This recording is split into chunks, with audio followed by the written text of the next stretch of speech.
Good morning, friends. This is Pastor Lorri from First UMC Kirksville, and it is a beautiful spring morning here at the beginning of March. Yes, somehow it is March already today, and so it is good to gather here together with you.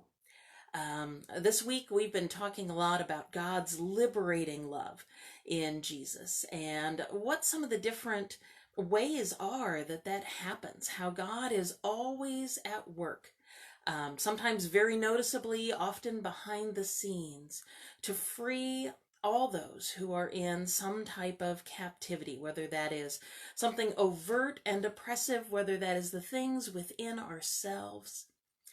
And we read beautiful things of that in Exodus, where God talks about, I shall be with you. I've heard your groanings. I will free you of the burdens.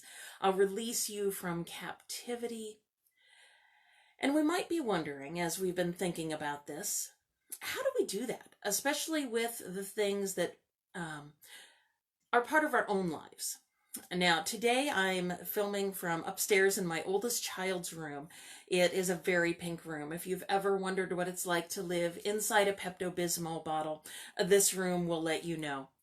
And when we painted it some 8 or 9 years ago, it was perfect for that child and who they were in that season of life. Now, it was kind of hard for me to do some of that painting because it meant painting over the nursery that it had been before, the soft blues and the Winnie the Pooh images. And I had to say goodbye to the baby they had once been, to embrace the young girl that they were at that season who was all about the pinks. And now this summer we're probably looking at another painting project because pinks and castles and unicorns and fairies are not where my oldest child is at the moment.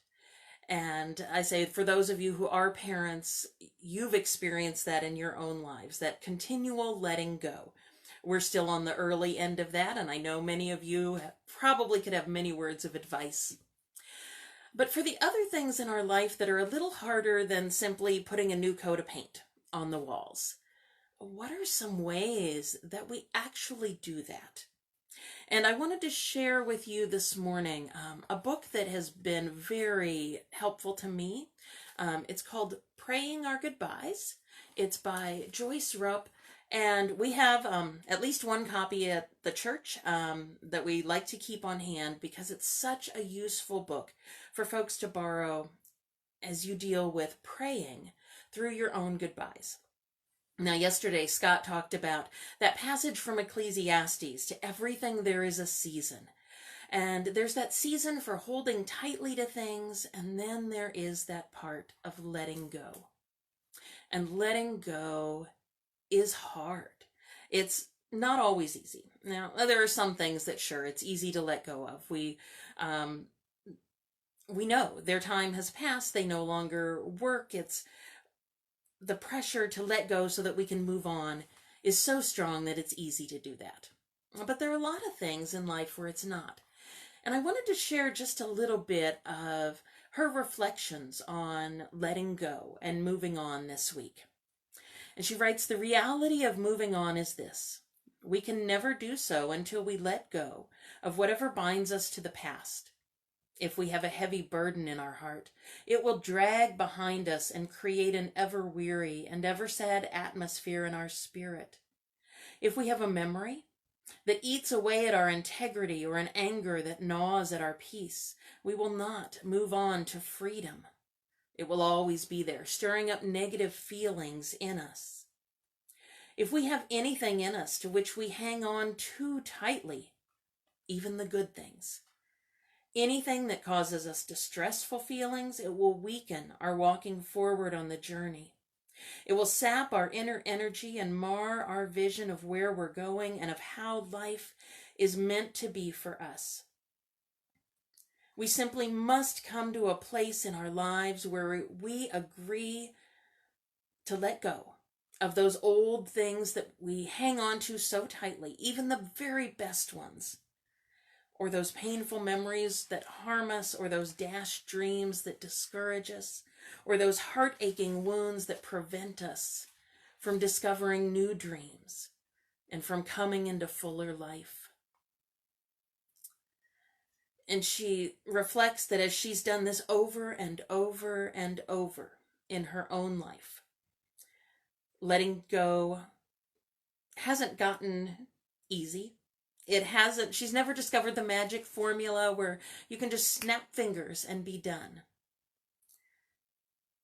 And maybe you've discovered that as well, that there are continually things that you get that sense it's time to let go.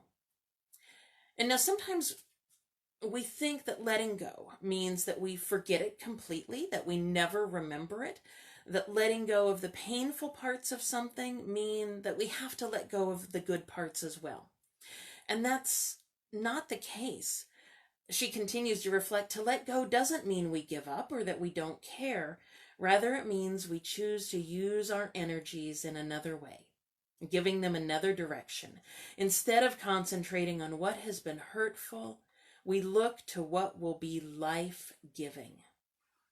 I think that's a big part of what God does in our lives as this liberation happens, this freeing from captivity and burdens. It's that continual move toward what is life-giving, a continual healing of the parts that have been hard and hurtful and painful, and a letting go of those to be able to move forward, taking the ones that have given us life and giving thanks for that. And so as we do that, one of the things I really love about this book is in the back, it actually suggests some specific prayers of praying goodbyes for different situations in life. And there are a whole range that are included, everything from having to say goodbye to a friend, to dealing with the loss of a loved one, to simply dealing with reality not matching up to our expectations. And so I love the ways there are some concrete suggestions in the back, and those relate to naming that goodbye, to actually say, what is it that we're holding on to or that seems to be holding on to us? What are we letting go and releasing? And then taking time to really reflect. What has that been in our life? What are the ups? What are the downs? What are the memories that come to mind from it?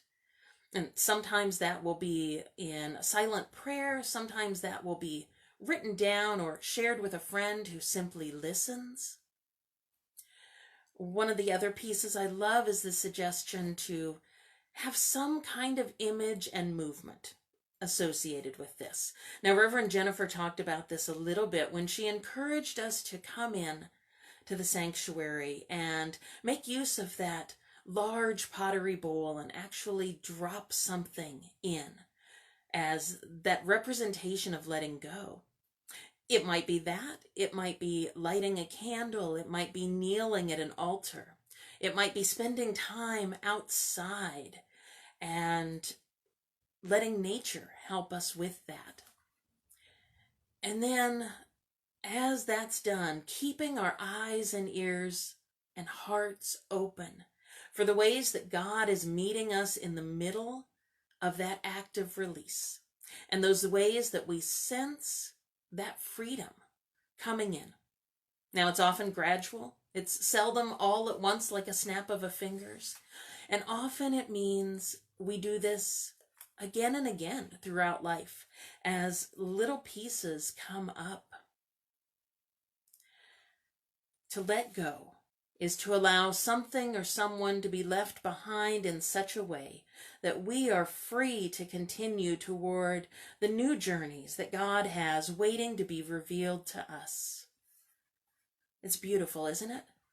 We might need to let go of people or unmet expectations, of dreams and goals, of ways that our hearts have been injured and hurt, of the securities that we've placed our trust in. Sometimes a letting go of the things that we've always had but won't be any longer. Our health, the ability to do things, sometimes the friends and relationships that we've had. if we want to let go, we must first recognize what it is that needs letting go, then accept the wisdom and necessity of not clinging to it. And finally, with God's powerful, spirited help, gathering up all the energy of our will that we possibly can and begin to take action. And so, friends, as we think about that letting go, I would encourage all of us to think about what that looks like in our own lives. I know I did that this week, and there was something that came to mind pretty quickly, that it is time to let this thing go. Now, this was a good thing, a thing that had been a wonderful piece of my journey for many years. But there's also the sense this week that it was time.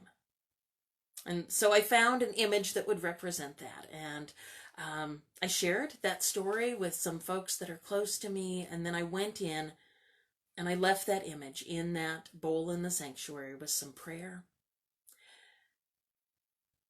And you know what? God did meet me through that process in a way that I didn't expect. And it wasn't a huge, giant way. It was a quiet way. But I could see it and I could know it. And my heart takes that with me. So whatever you have with you, whatever you're ready to let go, I pray that you will do that. Know that we are with you in this journey, and if you ever want ideas or if you'd like to borrow a copy of this book, come see us and let us know. So as you go into this weekend, we'll see some of you in person on Sunday morning. We'll see some of you online, and it will be like that for probably quite a while, that we'll have some people online some weeks, in person some weeks. Some of you will continue to be online for the foreseeable future. However that is, we look forward to worshiping with you. And so, friends, go in peace. Go in that liberating love of God. And I'll see you here next week. Take care and have a wonderful day.